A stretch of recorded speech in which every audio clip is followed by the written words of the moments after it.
আজকে একটা গল্প শেয়ার করব। আমার জানা মতে গল্পটা আপনাদের ভালোই লাগবে। একটা মেয়ে একটা ছেলেকে ভালোবাসতো। তো ছেলেটার ভালোবাসা পরীক্ষা করার জন্য মেয়েটা একদিন বলল, আচ্ছা তুমি 1 ঘন্টা বা একদিন আমার সাথে কথা না বলে থাকতে পারবা? তো ছেলেটা বলল, হ্যাঁ চেষ্টা করে দেখবো পারে কি না আসলে। তো ছেলেটা ওই দিন ওই সময়ই চলে যায় ওই মেয়েটার কাছ থেকে, ঠিক আছে তোমার কাছ থেকে আমি বিদায় নিলাম। বিদায় নিয়ে ছেলেটা চলে যায়, মোবাইল টোবাইল বন্ধ করে দিয়ে একটানা 8 দিন মোবাইল বন্ধ। মেয়েটা তো পাগলের মতো হয়ে গেছে যে ওর কী হলো। ও একদিনের কথা বললো যে একদিন চেষ্টা করে দেখবো থাকতে পারে কি না, আর ও তো আমার সাথে কথা না বলে থাকার কথা না। তো 8 দিন পর ওই ছেলেটা মেয়েটার কাছে আসে।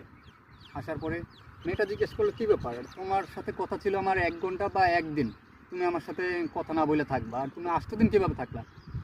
কয় দেখো তোমাকে আমি এত ভালোবাসি যে 1 ঘন্টা তোমার সাথে কথা না বলে থাকার জন্য আমি অসুস্থ হয়ে পড়ছি, আর আমি মেডিকেলেই 8 দিন ছিলাম, এই জন্য তোমার সাথে কথা বলতে আমার লেট হয়েছে। কয় তাহলে ফোন?